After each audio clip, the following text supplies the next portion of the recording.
welcome to the Flow and Flourish Podcast. I am your host, Nicole Rhone, the capacity coach, and I am so grateful that you are here. I know I say that every single time, but I really do mean it because I know that there are about a gazillion different podcasts that you can listen to, and I'm thankful that you're here listening to this one. If this is your very first time here, then hey girl, hey. Welcome to the sister friend community where we are really talking about all the things that can sometimes fill up our plates and even weigh us down because we are juggling the multiple priorities of being a wife, being a mom, being the one, running businesses, being an employee, a combination of all of those different things. And so here we talk about how to set you up so that you can flow effortlessly and flourish tremendously.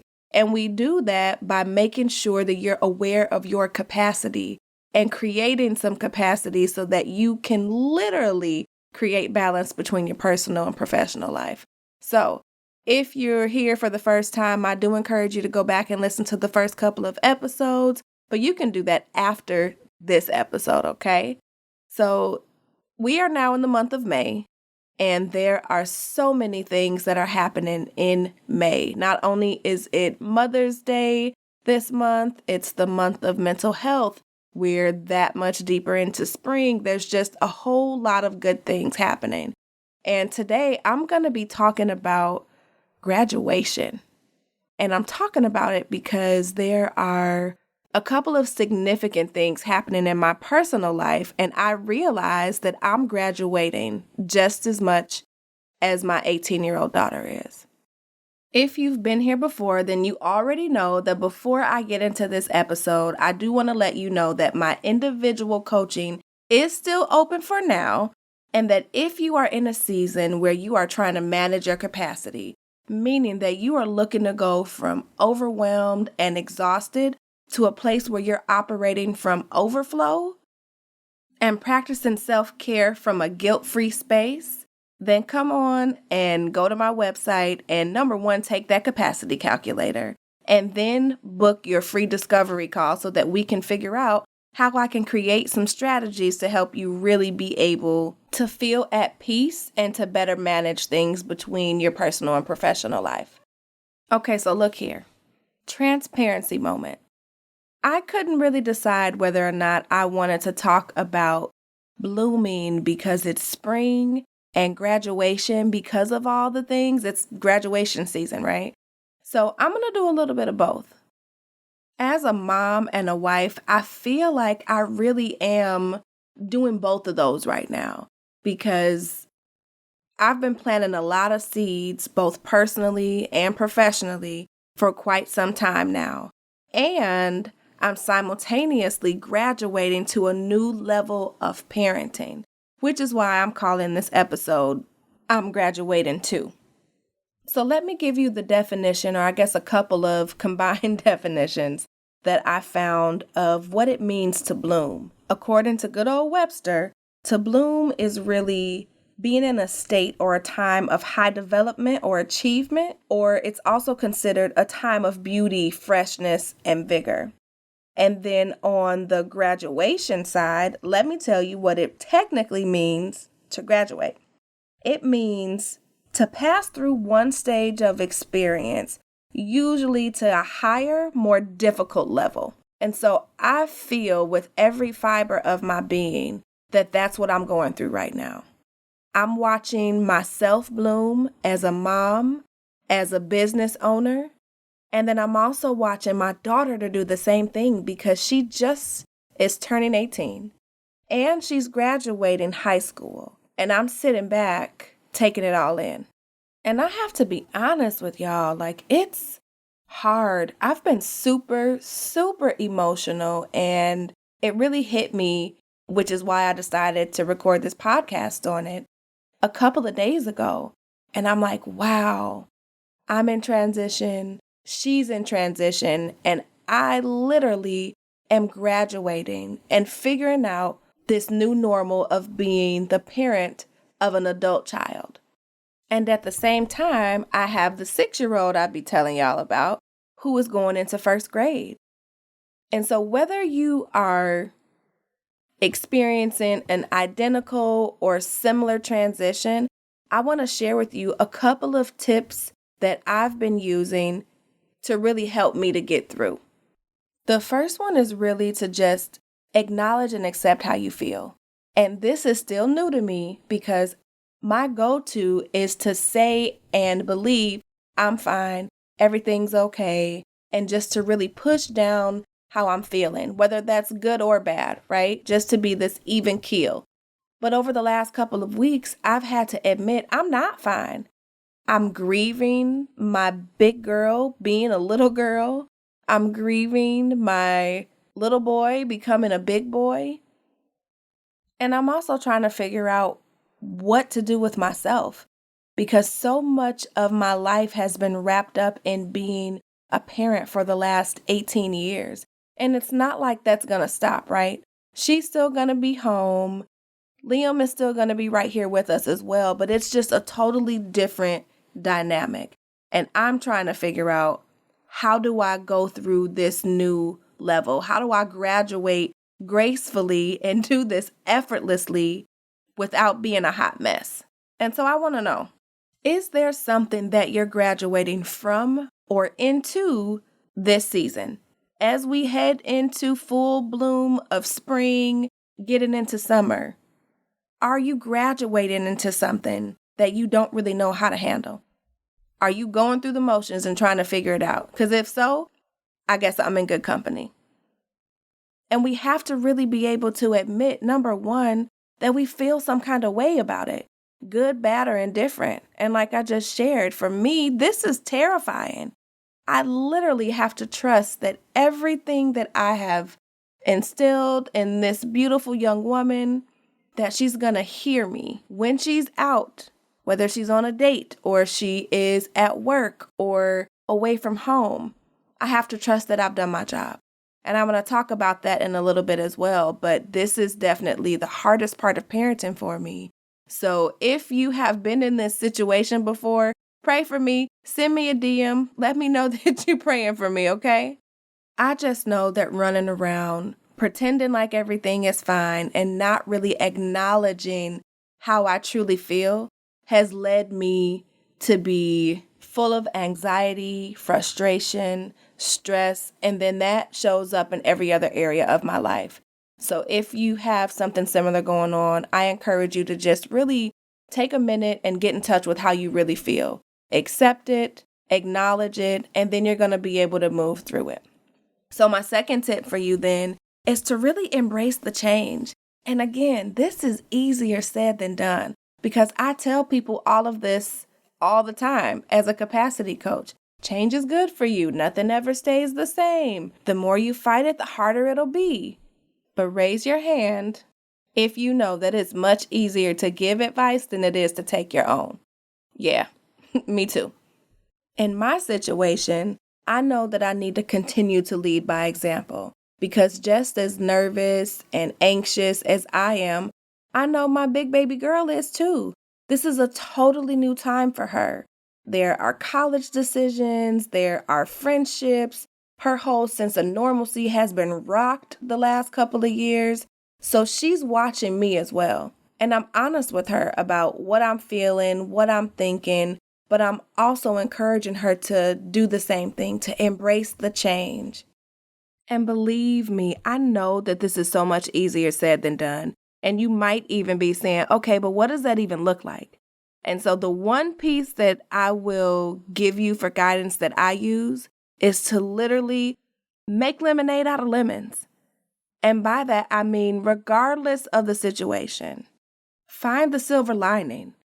Because being positive and finding the good in even a situation that we may not like, that we may be uncomfortable with, and honestly just may be mad about.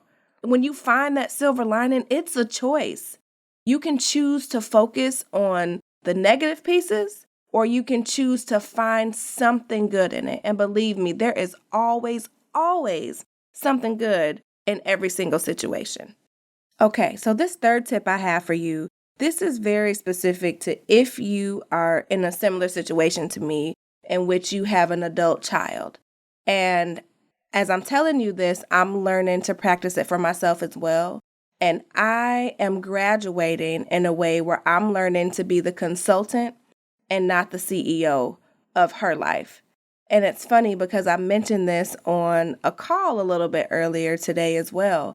It's really learning how to allow my child that I have raised, who is now an adult, to make her own decisions and for me to give her guidance versus telling her what to do.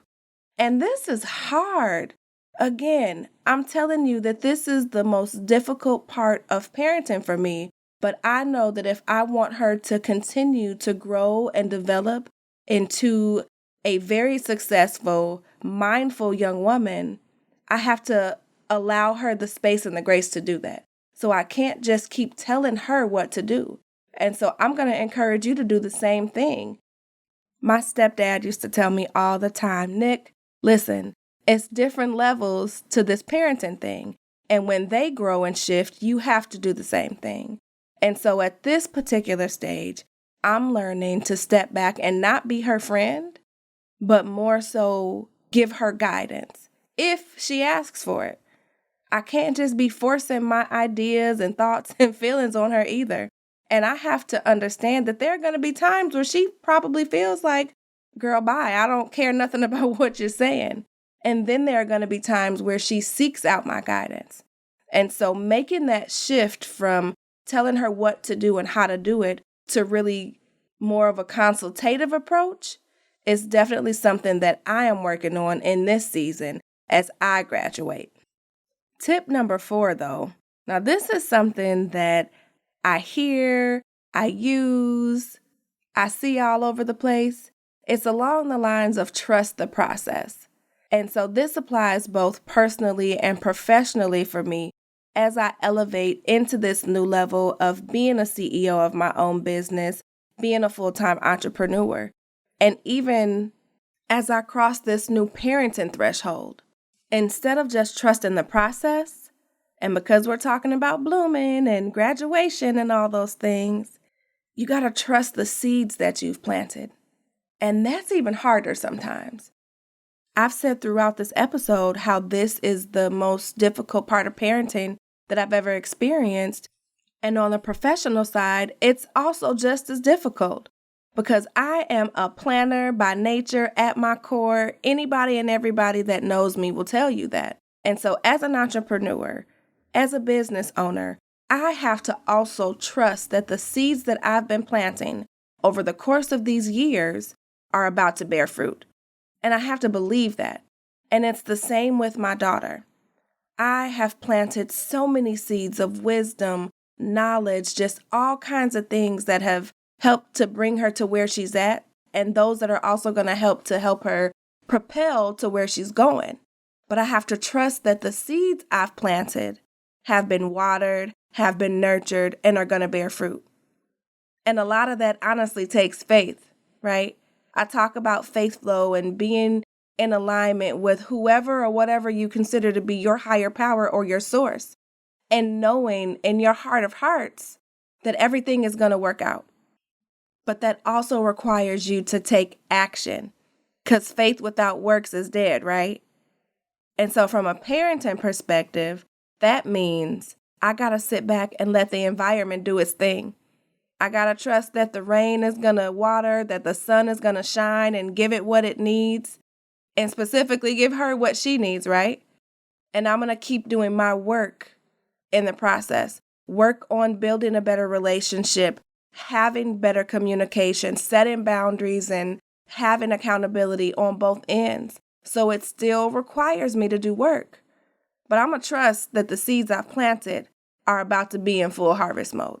And I encourage you to do the same thing. If you are thinking about getting into entrepreneurship, or if you are struggling as a parent, especially this month with it being mental health awareness and Mother's Day being this month. As moms, you know we put so much on our plates. We worry constantly if what we said is right, if what we did is right, if what we're doing is the right choice for ourselves, our families, our children. And so you got to know that first and foremost, right is relative. because what's right for you may not be right for somebody else. To each his own. So give yourself grace and know that everything you're doing is right. It's happening for your greater good. It's happening for your business. It's happening for your family because it's supposed to happen the way that it's happening. My mentor has always said that the clarity comes in the doing. So keep doing and you'll figure it out along the way. It's a journey. I don't know if you've ever seen Get Rich or Die Trying. I'm assuming that those of you who are listening have. But there's a scene that my husband and I laugh at all the time. And I understand it now more so because Terrence Howard says something like, I could have been wrong. And even if I was wrong, I still was right. I could have been wrong, but I was still right. So regardless of what is happening, you're right. You're on the right path. When you're operating in alignment, you're always on the right path. Okay?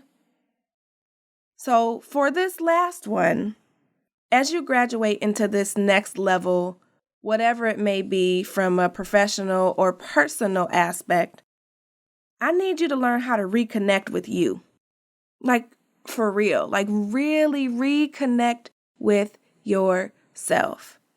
I'll use the parenting example first because I know that for 18 plus years, parenting has been my number one job. And like I said earlier, it's not that that's not going to continue, but it's going to be in a different way. And so I'm learning how to really rediscover who I am as a person, as a woman, and not just as a mom. What do I like? What do I not like? What's fun for me? All of those different things are important whether you're on a personal or professional journey. Because I said a couple of weeks ago that how can you expect somebody else to understand or get you if you don't understand you? And so as you're going through transition and blooming and blossoming and graduating into this next version of yourself, it's going to be really important for you to really understand who you are and to be reconnected with yourself. And so I want to give you a couple of ways to do that too. The first one is to get quiet.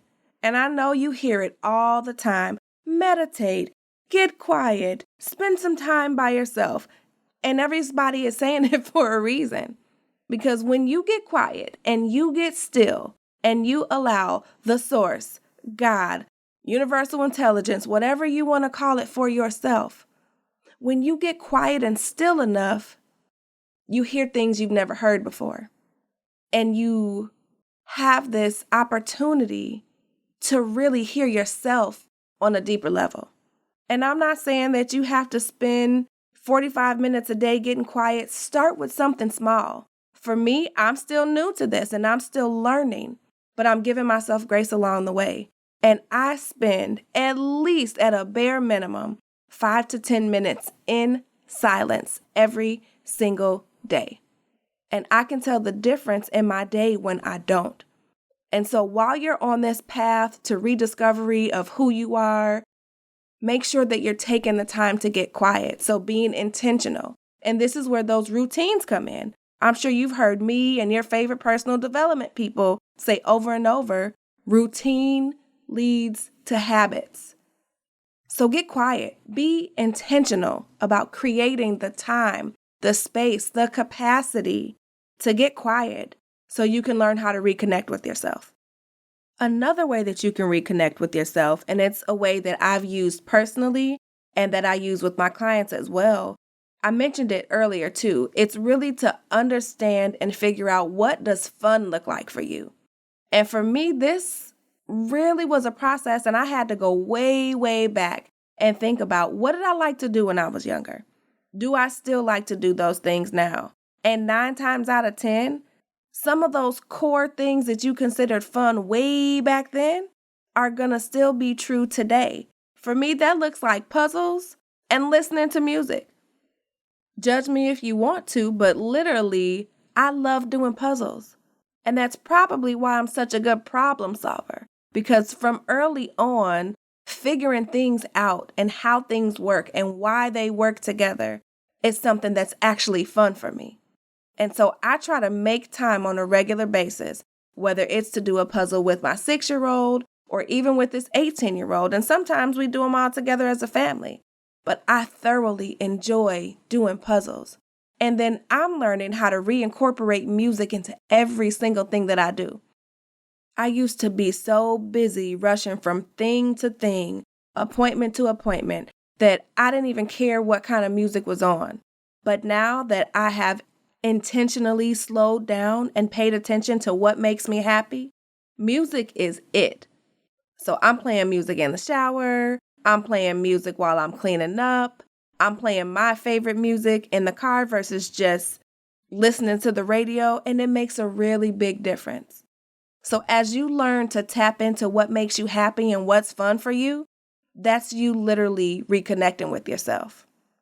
And so last but not least, and some of y'all may frown upon this, but since the world is opening back up, or as they say, since outside opening back up, I would recommend that you take yourself on a date. And I used to think that this was the craziest thing in the world. But again, if the goal is for you to reconnect with yourself and understand who you are, who better to take you on a date than you? And honestly, I just did this recently a couple of weeks ago. Now, it wasn't a full-fledged, I got dressed up and took myself out. It was more of a, hey, I'm going to spend a day with myself, by myself, not on my phone, not doing social media, not doing work. Because I used to be uncomfortable being by myself. I used to be uncomfortable with silence and my thoughts. But baby, let me tell you, this date that I took myself on, I woke up so refreshed and energized the next day. And I didn't even do much. I just allowed myself to do what I wanted to do. Not as a wife, not as a mom, not as a business owner, just me. Nikki Nicole, as they used to call me in like kindergarten. Nikki Nicole. I did what I wanted to do and took care of me. And I took myself on a date to do things that I enjoyed. And so I would strongly recommend that if you're trying to figure out how to get in touch with who you are, take yourself on a date.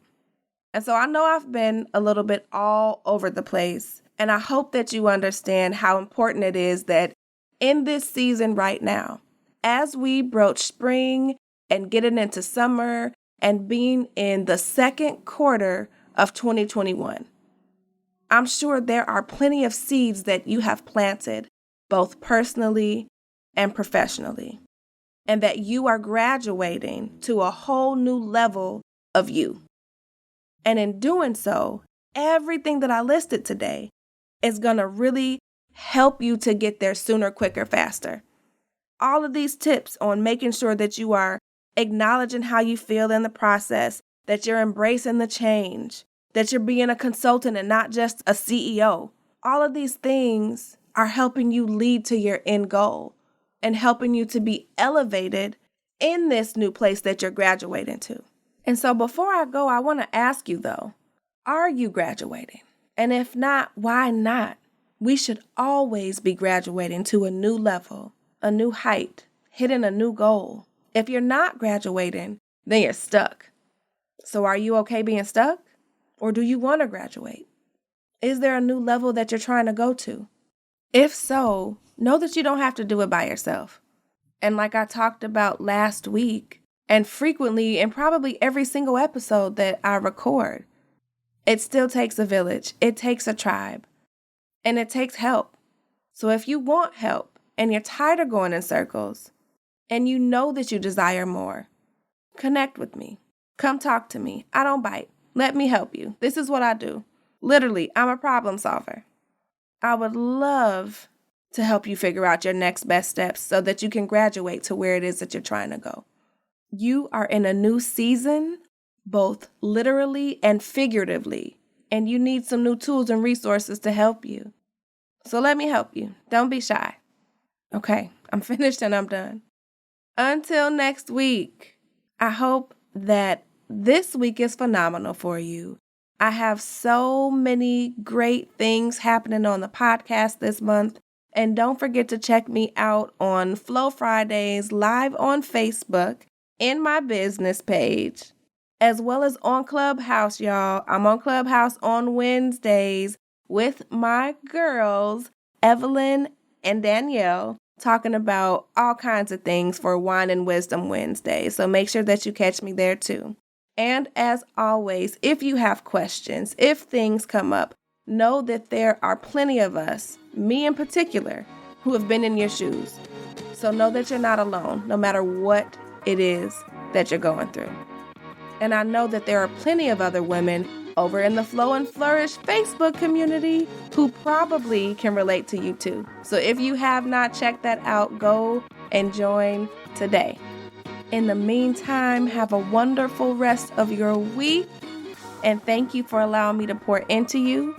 And I look forward to continuing to be your capacity coach and helping you to create balance between your personal and professional life without ever sacrificing yourself, your family, and what matters most to you. I will talk to you next week.